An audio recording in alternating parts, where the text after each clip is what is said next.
Greetings, one and all. This is Lloyd Brown. Welcome, social media family, to Lloyd Brown Music. Once again, no jump cuts, no quick edits, no background music, nothing of the sort. I have to give a bunch of tributes, not just one, not two, but three. 2020, man. 2020. Anyway, first and foremost, I just want to wish everyone good health, energy, strength, productivity, life, love, prosperity. Because we all need a measure of those things right about now. But the first tribute I want to give is to none other than Eddie Van Halen. Now, if rock music is not your thing, then that's fine. But for me, music is my thing. And Eddie Van Halen was the renowned guitarist for the band Van Halen, which he formed with his brother, and also David Lee Roth, who was the lead singer for the band. Now, the thing that really intrigued me about the band was that with rock music, you know, I was always led to believe that rock music was kind of coming from a dark, satanic kind of thing where, you know, with the whole Judas Priest vibe, if you basically spin the record backward, you will hear some satanic verses and all that kind of stuff. Do you know what I mean? That's what I was kind of led to believe back in the day. But then when music touches you in a certain way, you want to know more about the music. You want to know more about the players of the music. And with Van Halen was basically the antithesis, the opposite. They were basically the opposite to what my preconceptions of rock, heavy metal bands were. And their music always came from a bright place, you know, especially, I mean, with tracks like Jump, which was more or less the biggest track that they had, selling over 80 million albums. It's not to be sniffed at, do you know what I mean? And the thing about Eddie Van Halen, which really, really appealed to me, was the fact that he just had a demeanor about him where it was very matter of fact. I was watching a tribute that Gene Simmons, the bassist and one of the vocalists for the band Kiss, and the tribute that he gave to him, and it just mirrors exactly what my thing was about him, was that he just didn't have ego. He just had this smile that exuded confidence by just saying, I'm the master of my instrument, man. I don't need to basically be running up my mouth and inflate my ego or get into any beef with anybody, you know.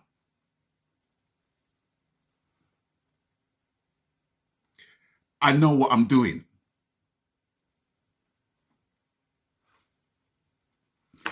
And he just had that smile, you know, that just said a whole heap more than what he would do if he was to open up his mouth and say anything.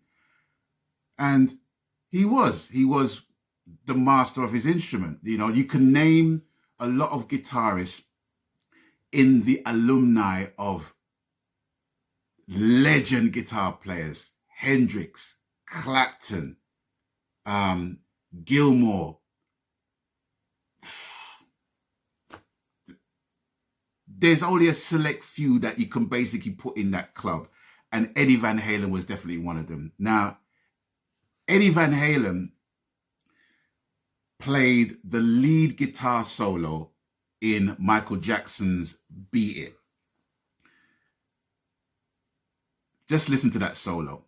If you didn't know who played that solo, now you know who played that solo. It was Eddie Van Halen. He played the solo to Michael Jackson's Beat It.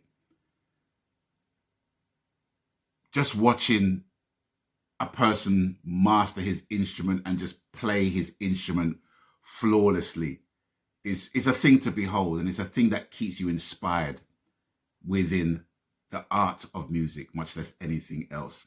And I just want to say thank you. Just thank you.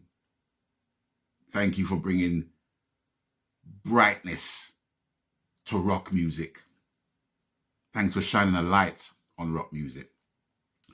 Okay, next up we have Thomas Jefferson Byrd. Now, if you don't know who Thomas Jefferson Byrd is, that's understandable. But if you are a Spike Lee aficionado like myself and read credits on movies, you know who he is.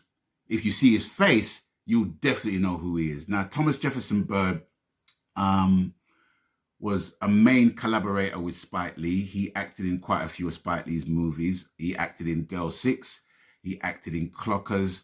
And the movie that I know Thomas Jefferson Byrd for, the movie that is ingrained in my mind where that brother's performance is concerned, is a movie called Get on the Bus. And that movie was about a group of black men who took a journey to Washington, D.C. to be a part of the Million Man March, which was held in the 90s, I do believe.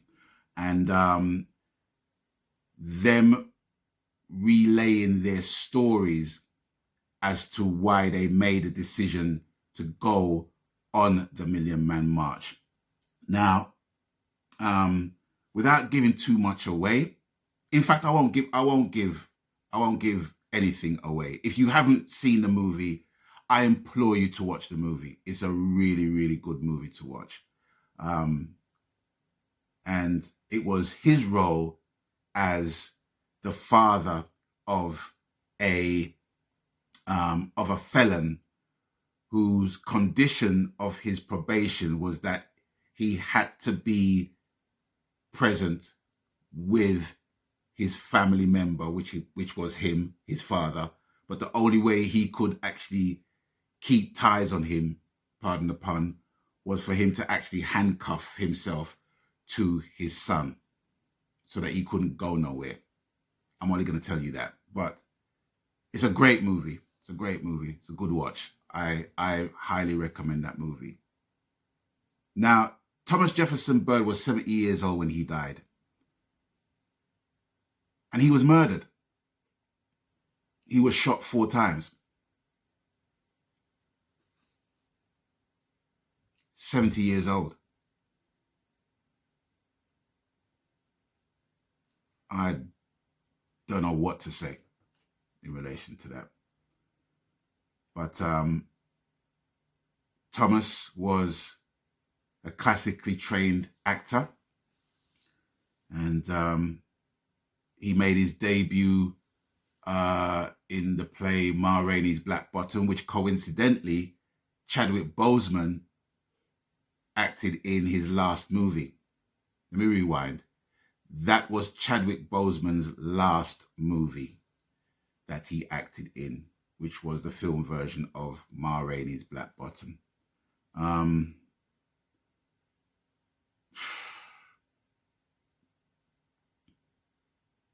Another huge talent gone. And last but by no means least, Johnny Nash. Johnny Nash. I can see clearly now. There are more questions than answer. Hold Me Tight. Tears on My Pillow. Cupid. Then You Can Tell Me Goodbye, a song that I covered for I think it's my new Veteran album. But my grey matter is going even greyer, so forgive me. But his version of Then You Can Tell Me Goodbye was a massive inspiration for me to cover that song on one of my albums. Johnny Nash was very, very instrumental in the development of Bob Marley's career. Johnny covered a few of Bob's songs. Bob toured with Johnny Nash. There was actually a program about Bob Marley when he came to England to tour in England with Johnny Nash as well, which was very coincidental.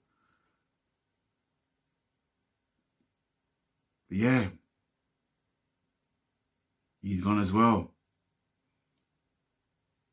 There wasn't a time when my father fired up the radiogram in my childhood residence that didn't feature a Johnny Nash tune. Tunes are timeless, so timeless.